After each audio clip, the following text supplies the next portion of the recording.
Admiral Jinsu Park stood in the observation deck of the Orbital Defense Station Vigilance, staring at the sun. Something was wrong.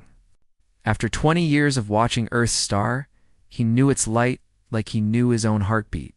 Today, it was different. "Admiral, the readings are confirmed," Lieutenant Sarah Chen called from her station. Her voice was tight with fear.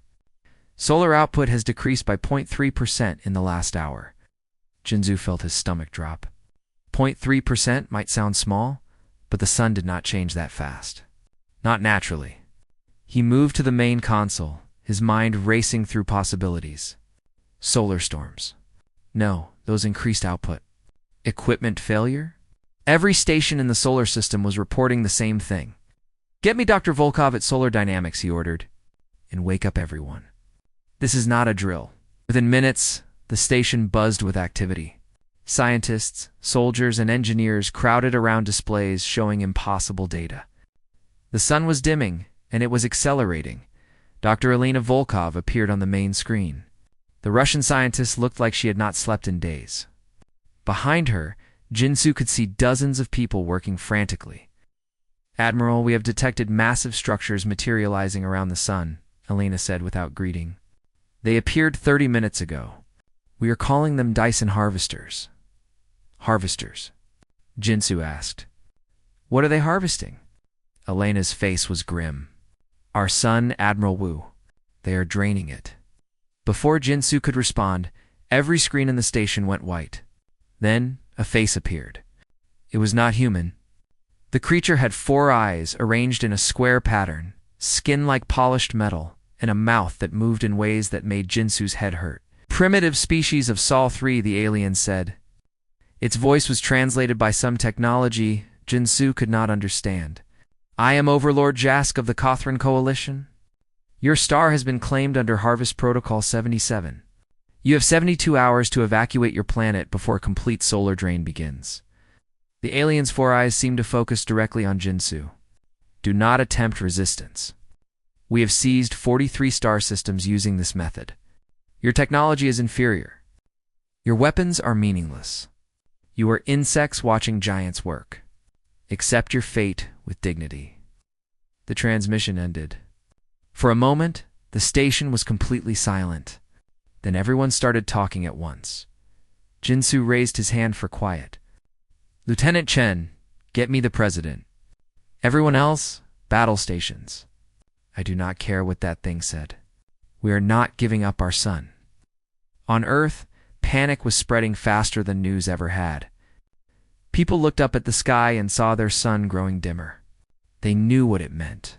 Without the sun, Earth would freeze. All life would die. Humanity had 72 hours to live. President Amara Okafor sat in the Emergency Command Center deep under Washington.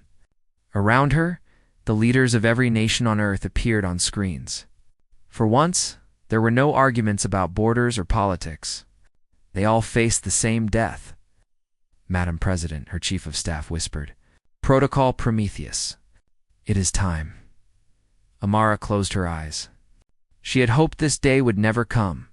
Every president for the last 150 years had carried this secret. Now it was her burden to use it. She stood up, looking at all the world leaders. "There is something you all need to know. Something that has been kept secret since 2087. We are not helpless. Our ancestors prepared for this exact situation." She typed a code into her terminal. Around the world, hidden facilities began to wake up. Satellites that were thought to be dead started powering on. Deep space probes changed their course. Asteroid mining stations activated weapons systems that nobody knew they had. "What is this?" the Chinese premier asked, staring at data flooding his screen. "This," Amara said quietly, "is humanity's insurance policy. This is Protocol Prometheus."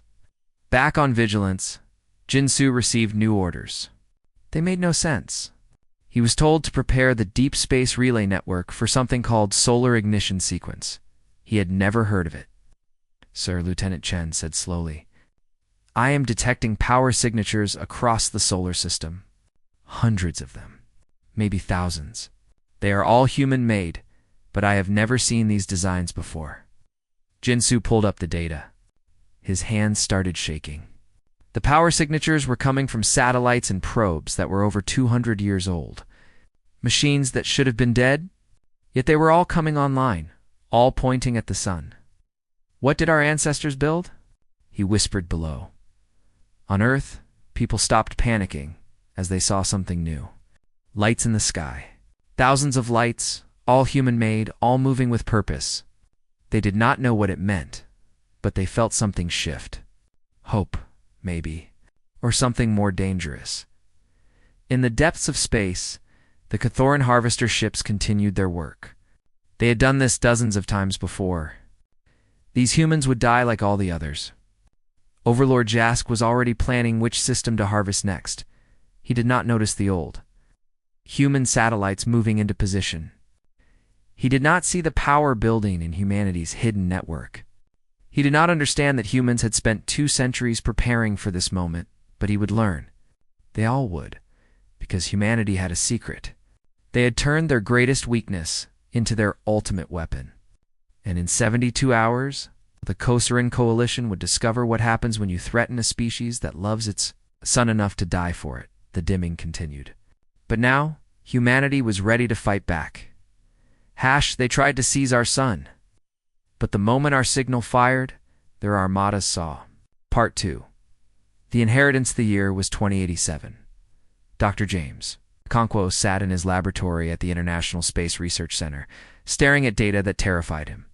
His team had been studying ancient radio signals from deep space, trying to find evidence of alien civilizations.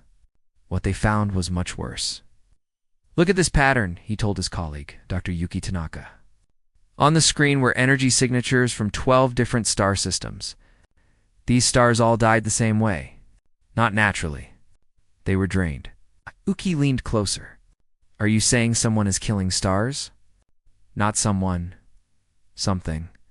And I think they are coming this way. That discovery changed everything. World governments met in secret. For the first time in history, every nation agreed on one thing.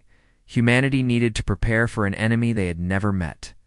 An enemy that ate stars. The Prometheus project began that year. In secret, humanity started building. Not weapons that would fight aliens in space. That would be useless against a civilization that could drain suns. Instead, they built something more clever. They built a trap, and the bait was Earth's own sun. In the present day, Admiral Jinsu Park was learning about this history for the first time. Dr. Alina Volkov stood before the UN Security Council, explaining what their ancestors had built. For 150 years, every space probe, every satellite, every deep space mission carried a secret, Alina said. Her voice was steady, but her hands shook. They were all part of Protocol Prometheus. We turned thousands of machines into a single weapon system. She brought up a hologram of the solar system. Tiny dots of light appeared everywhere. Around Earth, near Mars, in the asteroid belt. Even in the far reaches past Pluto, thousands and thousands of dots. Each of these is a node in the network, Alina continued. Together, they can do something impossible. They can weaponize our sun. The UN Secretary General stood up. What do you mean, weaponize? Our sun is a massive fusion reactor, Alina explained. It is incredibly powerful, but also incredibly stable. The Prometheus network can destabilize specific regions of the sun's core using quantum entanglement. We can create solar flares that go exactly where we aim them. Ginsu felt his jaw drop. You turned the sun into a gun. We turned the sun into 3,000 guns, Alina corrected. One for every harvester ship the aliens have deployed. Outside Earth's atmosphere, the Cathoran harvester fleet continued its work. 3,000 ships, each the size of a small moon, surrounded the sun in a perfect grid. They had done this 43 times before. It always went the same way. The primitive species panicked. Some tried to fight. All of them died. Overlord Jask sat in his command ship, watching the energy flow from the human star into their collection matrices. Humanity's sun would power the Catharan homeworlds for 1,000 years. The humans themselves would be forgotten, just another failed species. Overlord, one of his officers, said, We are intercepting human communications. They appear to be coordinating a defense. Jask laughed. It was a sound like metal scraping on metal. Let me hear it. The officer played the transmissions. Human voices, speaking dozens of different languages, all saying the same things. Coordinates, power levels, synchronization codes. Military units from every nation on Earth were working together, sharing data freely, acting like a single organism. They are united, the officer said, sounding uncertain. All of them. Every human nation is cooperating. Jask stopped laughing. In his long life, he had conquered 17 species. Not once had he seen a divided planet come together so quickly. Usually, the different nations fought each other, even as their star died. These humans were different. It does not matter, Jask said. Their primitive electromagnetic signals cannot hurt us. Continue harvesting. But he was wrong. The signals were not meant to hurt the Kothran. They were meant to wake something up. On Vigilance, Jinsu watched his screens with growing amazement. Every nation on Earth was feeding data to the Prometheus network. China, Russia, America, India, Brazil, Nigeria. Countries that had been enemies last week were now sharing military codes without hesitation. Sir? Lieutenant Chen said. We are receiving firing solutions from stations we did not know existed. There are weapons platforms hidden in the asteroid belt. There are relay stations disguised as commercial satellites. Our ancestors built an entire secret military across the solar system. Not just military, Jinsu said, reading the data. This is elegant. Each piece looks innocent alone, but together, they form something beautiful. Elena's voice came over the command channel. All stations, this is Prometheus control. Beginning Phase 1, initialization. Synchronize your atomic clocks. We get one chance at this. Around the sun, thousands of hidden satellites began to move. They were old, some built over a century ago, but they still worked. Human engineering at its finest. Each satellite aimed at a specific point on the sun's surface. What are they targeting? One of Jask's officers asked, finally noticing the human machines. Nothing that can harm us, Jask said, but he felt uneasy. Those satellites are too small to threaten our harvesters. Beginning transmission, Elena's voice said. All nodes, fire on my mark. 3, 2, 1. Mark. Every satellite fired at once. Not weapons, not missiles. Just electromagnetic signals, perfectly synchronized, aimed at the sun's core through carefully calculated paths. Individually, each signal was harmless. Together, they were anything but, deep inside the sun. In regions where temperatures reached millions of degrees, something changed. The quantum entanglement that Elena described began to work. Fusion rates spiked. Magnetic fields twisted. The sun, which had been stable for billions of years, suddenly became unstable in very specific ways. Overlord, the officer screamed.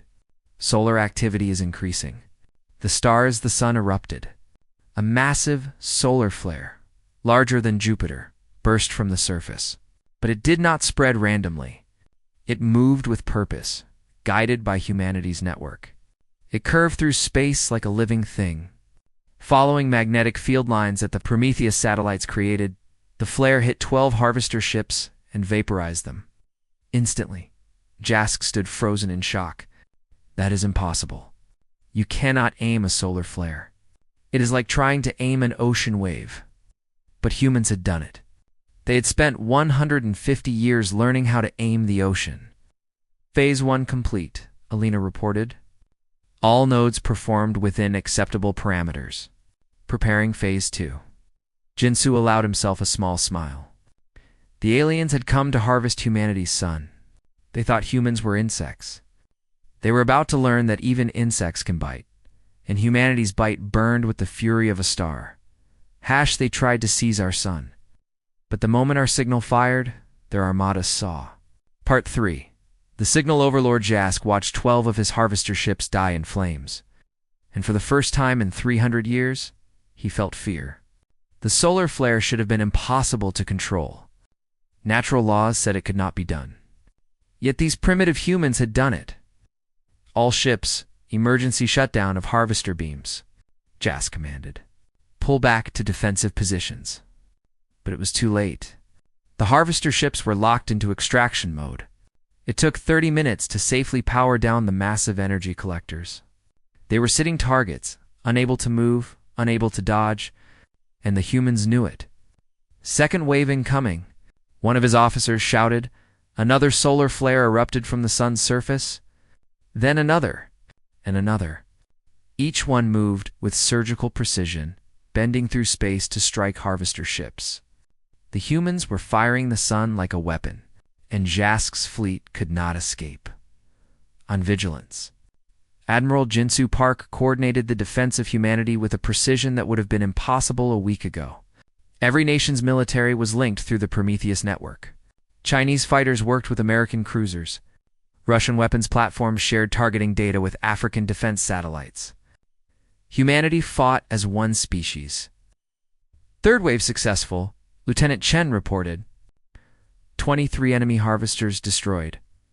2,977 remaining. Jinsu studied the battlefield display. The alien ships were massive, each one capable of destroying Earth's entire navy alone. But they were predictable. They followed standard formations. They relied on their shields and armor. They had never fought an enemy that could weaponize a star. Dr. Volkov, Jinsu said into his communication system. Can you increase the firing rate? Elena's tired face appeared on his screen. She had not slept in 2 days. Not without destabilizing the sun permanently, Admiral. Each flare costs us thousands of years of solar life. We are burning our future to survive the present, Jinsu understood. Every shot they took was paid for by their children's children. But what choice did they have? Better to live and face that future than die now. Continue firing, he ordered. We will worry about tomorrow when tomorrow comes. Jask finally got his harvester ships powered down enough to move. He pulled them back into a tighter formation, activating every defensive system the Cathoran coalition possessed. Energy shields that could withstand supernovas. Armor made from collapsed matter. Point defense systems that could track a single atom. Let them fire their star at us now, Jask growled. Our shields will hold. Was right.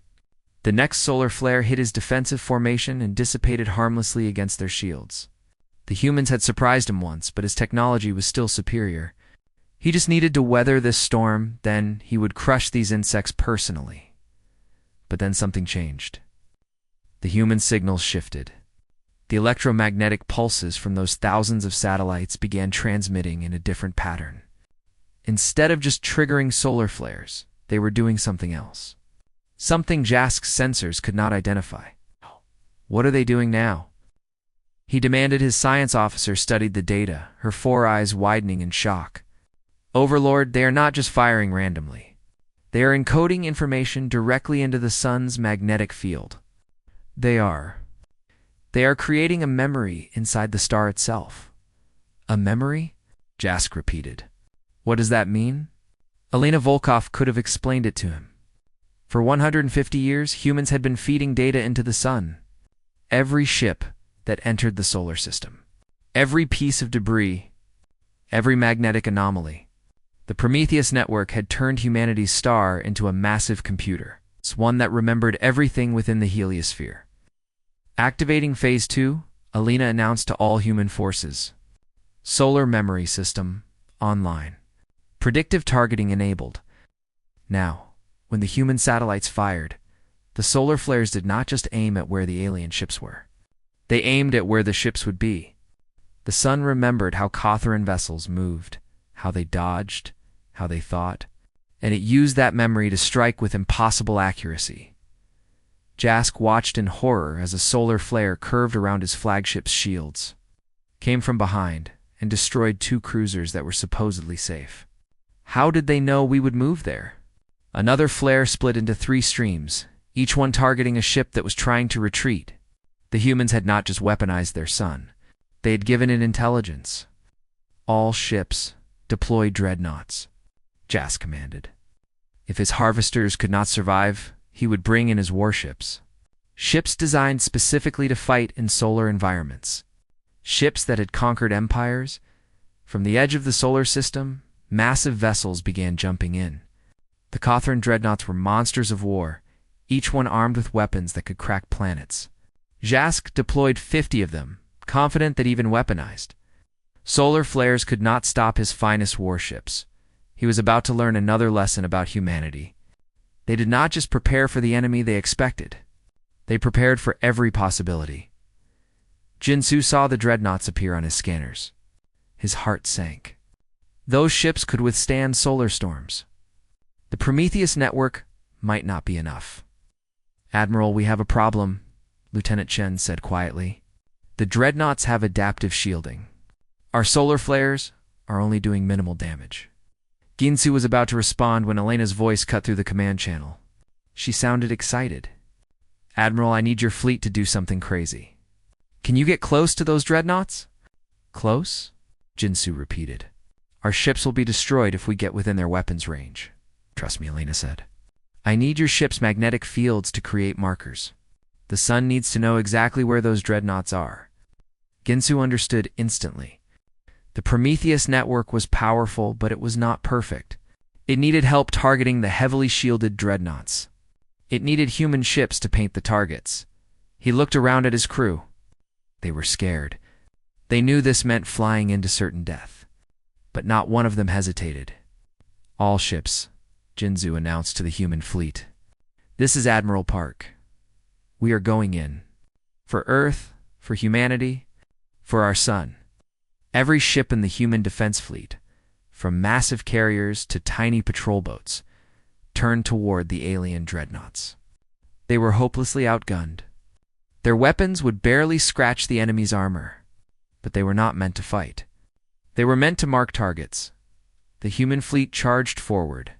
Kothran weapons tore into them. Ships exploded. Thousands died in seconds.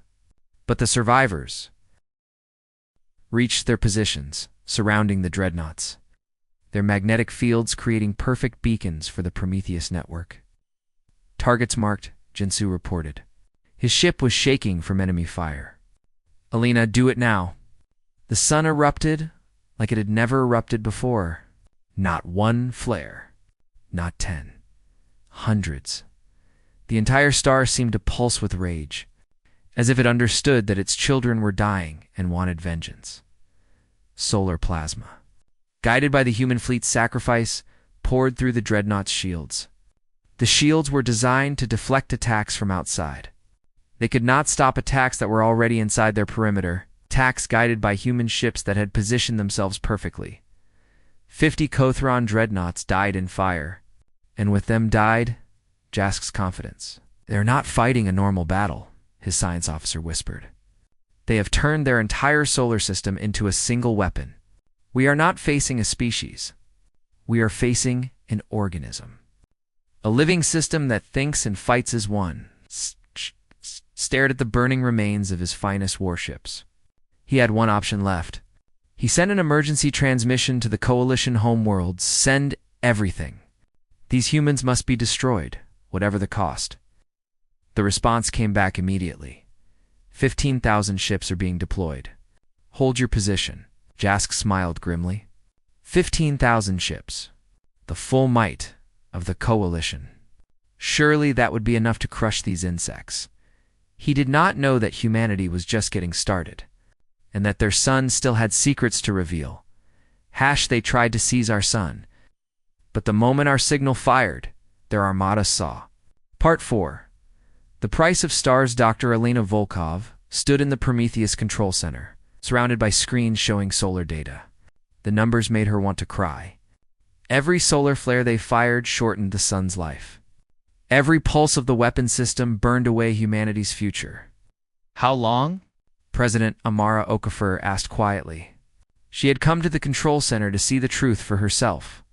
Elena did not look away from her screens. "Each major pulse costs us approximately 1,000 years of solar life. We have fired 73 pulses so far. That is 73,000 years we have lost. And if we keep fighting, if the Coalition sends 15,000 ships like they threatened, And we destroy them all? Alina closed her eyes. We could lose 50,000 years. Maybe more. Amara felt the weight of that number. 50,000 years. Entire civilizations could rise and fall in that time. But without fighting, humanity had 0 years. Do it, she said. Our ancestors gave us this weapon, hoping we would never need it. Today we prove we are worthy of their sacrifice. Alina nodded and turned back to her screens. Then we fight. Around the solar system, the Kothran coalition was assembling the largest battle fleet ever deployed. 15,000 ships, ranging from small destroyers to massive carriers. Each one carried weapons that could destroy cities. Together, they could wipe out entire planets. Overlord Jask watched them arrive and felt his confidence returning. These humans got lucky once. They surprised us. But luck does not win wars. Power wins wars. And we have more power than they can imagine. His fleet began moving inward, passing Mars, approaching Earth. The Harvester mission was abandoned now. This was pure conquest. The Cathoran coalition would destroy humanity and every trace of their existence. No species that could weaponize a star could be allowed to survive. On vigilance, Admiral Jinsu Park watched the enemy fleet approach. His defense station was damaged from the earlier battle. Half his crew was dead or injured, but he was still fighting. It's all human forces. This is Admiral Park. He broadcast to every ship, station, and base in the solar system. We are outnumbered 500 to 1. Our weapons are inferior. Our ships are smaller. By every logical measure, we should surrender. But humanity has never been good at doing the logical thing. He paused, looking at the faces of his remaining crew. They were scared, but they were ready. We have turned our sun into a weapon, Jinsu continued. Now let us show these invaders what that really means. For Earth. For Earth. Thousands of voices echoed back. The battle began. The Kothran fleet spread out in a massive formation, trying to overwhelm the human defenses through sheer numbers. But something unexpected happened. Civilian vessels started appearing on the battlefield. Mining ships from the asteroid belt. Research vessels from Jupiter's moons. Commercial freighters from Mars. Even small personal shuttles came flying in from everywhere. None of them were military ships. None of them had real weapons. But they all had one thing in common. They were human. What are the civilians doing? Lieutenant Chen asked in shock. They will be killed. But Jinsu understood. He understood perfectly. They are becoming part of the weapon. Look at their positions. The civilian ships were spreading out in a precise pattern, each one positioning itself at specific coordinates. They were turning themselves into relay stations, boosting the Prometheus network signal, giving the sun more targets to track. A young communications officer named Maria Santos was on one of those civilian ships. Her vessel was a small transport that usually carried supplies to Mars. Now it was flying straight into a war zone. Maria, what are you doing? Her captain demanded. Get us out of here. No, Maria said, her hands flying across her control panel. Look at this data. The Prometheus network needs more relay points to track all these enemy ships. Every commercial satellite, every communication dish, every transmitter on every human device can help. She started broadcasting instructions. Within minutes, billions of human devices on Earth and across the solar system began working together. Phones, computers, communication satellites, even the simple radio in a farmer's truck in Kenya became part of humanity's weapon, the Prometheus. Network suddenly expanded by a factor of 1,000,000. The sun now had eyes everywhere, fed by every human machine in existence. It could track every single enemy ship simultaneously. Impossible, Jask's science officer whispered. They have turned their entire civilization into a weapon system. Every device, every machine, every single piece of technology they possess is working together. Jask felt true fear now. Focus all fire on Earth. If we destroy their planet, their network will collapse. A massive quantum torpedo launched from the Coalition flagship. It was designed to crack planets. One hit would split Earth in half. The torpedo moved faster than light itself, impossible to intercept. But Jinsu had been waiting for this. Now, Alina? Protocol Prometheus. Final phase. Understood, Alina replied. Her voice was steady, though tears ran down her face. She knew what she was about to do. She knew the cost. Initiating Helios Corona, every human structure in the solar system activated at once. Space stations, moon bases, Mars colonies, asteroid mining facilities, even ancient probes from the 20th century that were still drifting in deep space, all of them began transmitting in perfect synchronization. The electromagnetic web they created was visible to the naked eye, like a massive net of light spreading across the entire inner solar system. And at the center of that web was the sun. The quantum torpedo hit the web and simply stopped. The energy net held it frozen in space. 10,000 kilometers from Earth. Then the net contracted, pulling the torpedo backward, straight into the sun. What? Jask screamed. That is not possible. You cannot just catch a quantum torpedo. But humans had done it. Using their sun's gravity, guided by their network, they had turned the entire solar system into a shield. Elena's screens were going crazy with warnings. The power surge needed for Helios Corona was enormous. It was burning through the sun's life at incredible speed. Alina, how much did that cost us? Amara asked. 5,000 years? Alina whispered. In 1 minute, we just lost 5,000 years. Jinsu made a decision. All human vessels, form up on my position. We are going to finish this. Admiral, your station is falling apart, Chen protested. We need to evacuate. After this battle, Jinsu said firmly, not before. Vigilance was dying. The station had taken too much damage. Systems were failing. Hull breaches were everywhere. But Jinsu kept it together through sheer willpower, using it as a command post for the final attack. Alina, I need one more big pulse, he said. Can the sun handle it? Alina looked at her calculations. One more pulse of that magnitude would cost them another 20,000 years. But it would also destroy the enemy fleet completely, yes, she said. But Admiral, you need to evacuate. The radiation from a pulse that big will kill anyone in the inner system who is not properly shielded. Jinsu looked at his crew. Most of them were injured. The station was too damaged to protect them. He had sent out evacuation orders, but he knew many would not make it. Then we die doing something that matters, Jinsu said quietly. Before Elena could argue, a small mining ship appeared next to Vigilance. Maria Santos's voice came over the communication system. Admiral, we are here to get you out.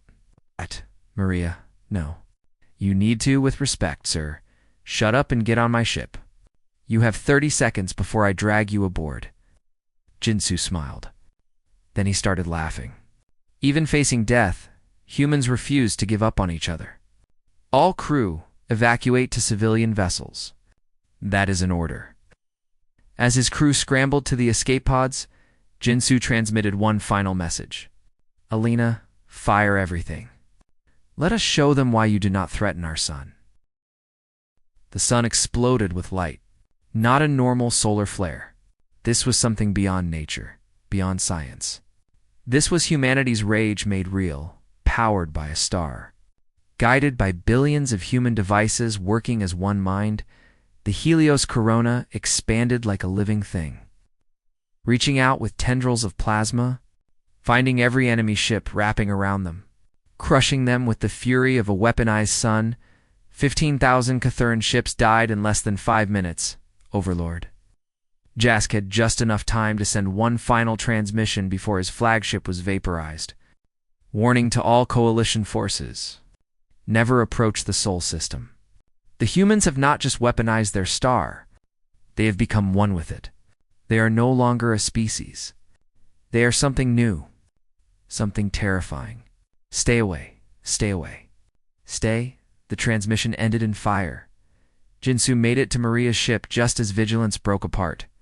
He watched his station die, watched the enemy fleet burn, and wondered if humanity had won or simply bought itself a little more time. Admiral Maria said softly, "Look." She pointed at Earth. The planet was still there, still blue and green, still beautiful. Still home. "We did it," Jinsu whispered. "We actually did it." But in the back of his mind, he wondered, at what cost? They tried to seize our sun, but the moment our signal fired, their armadas saw. Part 5. The light that burns forever. The battle was over. The Cothran coalition fleet was gone, reduced to debris drifting through space. But in the Prometheus control center, nobody was celebrating. Dr. Alina Volkov stared at her screens with tears running down her face. How bad is it? President Amara Okafor asked, though she already knew the answer would hurt. Elena's voice was barely a whisper. 53,000 years. We burned 53,000 years of the sun's life in 6 hours. Our star should have lived for another 5 billion years. Now, it has 4,947,000 years left. The room was silent. The weight of that number pressed down on everyone. They had saved humanity, but they had also stolen from every generation that would come after them. Their great-grandchildren would never know they lived in a slightly darker world because of what happened today. Was it worth it? Someone asked. Amara looked at the screen showing Earth. Billions of people were alive down there. Children playing. Families reuniting. Life continuing. Ask them in 1,000,000 years, she said softly. If humans still exist then, if we spread across the galaxy, if we become something greater than we are now, then yes, it was worth it. In deep space, what remained of the Cothran fleet was retreating. Only a few ships had survived, and they were broadcasting a warning to every civilization in the galaxy. Do not approach, Sol. The humans are not a normal species. They have merged with their star. They will sacrifice anything to protect their home. Mark their system as forbidden territory. The message spread across the galaxy faster than light, carried by quantum communication networks. Within hours, every spacefaring civilization knew about humanity. The species that had weaponized a star. The species that had turned their entire solar system into a single organism. Some civilizations were terrified. Others were curious. But all of them remembered the name Sol, the Forbidden System. 6 months later, Admiral Jinsu Park stood on the moon, looking at Earth hanging in the black sky. He was wearing a formal uniform covered in medals he did not want. They had made him a hero, but he did not feel like one. He felt tired. Admiral Park. A voice said behind him. Jin-Su turned to see a young woman in a civilian uniform. She wore a badge identifying her as part of the Solar Defense Initiative, the new organization created to manage the Prometheus network. I just wanted to thank you, the woman said. I am a teacher from Mexico. During the battle, I used my school's communication system to help boost the network. It was just a small thing, but I wanted to help. Jinsu smiled. It was not a small thing. Every person who helped made a difference. That is what won the battle. Not technology, not weapons. People choosing to stand together. The woman nodded and left. Ginsu returned to watching Earth. After a moment, he heard footsteps again. This time, it was Alina Volkov. Cannot sleep either? She asked. Too many ghosts, Jinsu admitted. I keep thinking about everyone who died. About the sun. About what we did. Lena sat down next to him on the lunar dust. I ran the calculations again. With current technology, humanity will be fine for the next 4 billion years. And I think, in 1,000 years, maybe less, we will figure out how to extend the sun's life. We are clever that way, or we will spread to other stars, Jinsu said. Become a multi-system civilization. That too, Alina agreed. She looked up at the sun, shining bright and yellow. To the naked eye, it looked no different than before. You know what the Prometheus network taught me? Our sun is not just a ball of gas and plasma. It is part of us now. We gave it a voice. We gave it a purpose. In a way, we made it alive. Jinsu thought about that. For billions of years, the sun had burned alone, unaware, uncaring. Now it was humanity's shield and sword. They had turned it into a guardian, a protector, something that thought and felt through their machines. Do you think it will ever forgive us? He asked. For using it like we did? Alina smiled. I think it already has. Because we did not use it for conquest. We used it for protection. We turned it into what it always was meant to be, the light that keeps us alive. On Earth, life was slowly returning to normal. The panic had faded. People went back to work, to school, to their daily routines. But something had changed. Every human now looked at the sun differently. It was not just a star anymore. It was a part of their identity. They were the species that loved their sun so much, they had turned it into a weapon rather than lose it. President Amara Okafor addressed the United Nations for the first time since the battle. What we did was terrible and necessary. We burned our future to protect our present. Now we must make sure that sacrifice was not in vain. We must become worthy of what our sun gave us. She paused, looking at the representatives from every nation. For the first time in history, they were not arguing. They were listening. Today, I am establishing the Solar Compact, Amara continued. We will share the Prometheus technology with any species that asks. Any civilization threatened by harvester attacks can come to us, and we will teach them how to defend themselves. Not to conquer, not to spread, just to survive. The vote was unanimous. Humanity would become the defenders, not the aggressors. They would teach others what they had learned, that weakness can become strength. That a species does not need superior technology to win. They just need the will to fight for what they love. 3 weeks later, the first alien ship arrived at Earth, not a warship. A small science vessel carrying refugees from a species called the Veth. Their sun had been harvested 6 months ago. Only a few thousand of them had survived. Jinsu was chosen to greet them. He stood in the orbital docking bay, watching the alien ship carefully land. When the hatch opened, he saw creatures that looked like walking crystals, refracting light in rainbow patterns. The Veth representative approached slowly. Through a translation device, it spoke. We heard what you did. How you saved your son. We came to ask. Could you teach us? Could you help us find a new home and protect it? Jinsu felt emotion welling up in his chest. This was what it was all about. Not just saving humanity, but showing others that they could be saved too. Yes, he said. We will teach you everything we know. Welcome to Seoul. Over the next months, more species came. The Veth were followed by the Kree, then the Zynthians, then others. Some had lost their sons. Some were being threatened. All of them came to humanity for help. Earth became a beacon, not of military might, but of hope. The species that had defeated the impossible. The species that had turned their weakness into ultimate strength. A year after the battle, a memorial was built on the moon. It was a simple structure made of polished stone, with names carved into every surface. The names of everyone who had died in the battle. Thousands of names.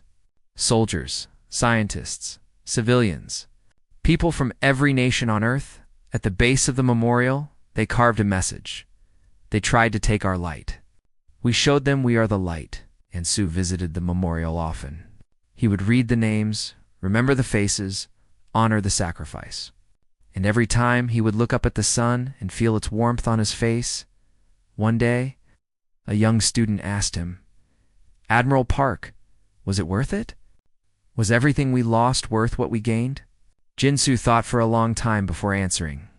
He thought about the 53,000 years they had burned. He thought about the people who had died. He thought about the terrible cost of their victory. Then he looked at Earth, still turning, still alive, still home to billions of dreams. Ask your children's children, he said finally. We made sure they would exist to answer. That alone makes it worth everything. The student nodded and walked away. Jinsu remained at the memorial, watching the sun set over the lunar horizon. It was still beautiful. Still bright, still their sun, and it always would be. Because humanity had learned the most important lesson of all. You do not fight to conquer the stars. You fight so that everyone's star keeps burning, in the depths of space. Where the Kothran coalition had once ruled, their empire was crumbling. The species they had terrorized for centuries were rising up, inspired by humanity's example. Other civilizations were learning to defend themselves, to weaponize their own stars, to stand against the harvesters. The age of star thieves was ending, and in its place, something new was being born. An age where stars were protected, not stolen. Where civilizations helped each other survive instead of preying on the weak. And at the center of it all was Sol, the forbidden system. The star that had learned to fight back. Humanity's sun burned on, a little dimmer than before, but burning nonetheless. And it would burn for billions of years more. Keeping Earth warm, keeping humanity safe, proving that even stars can be heroes if the right species loves them enough. The light that burns forever was not just the sun, it was humanity itself. Their determination, their unity, their refusal to surrender even when death seemed certain. They had tried to seize humanity's sun, but the moment the signal fired, they saw the truth. Humanity and their star were one, and that bond would never be broken. Not now. Not ever. The end.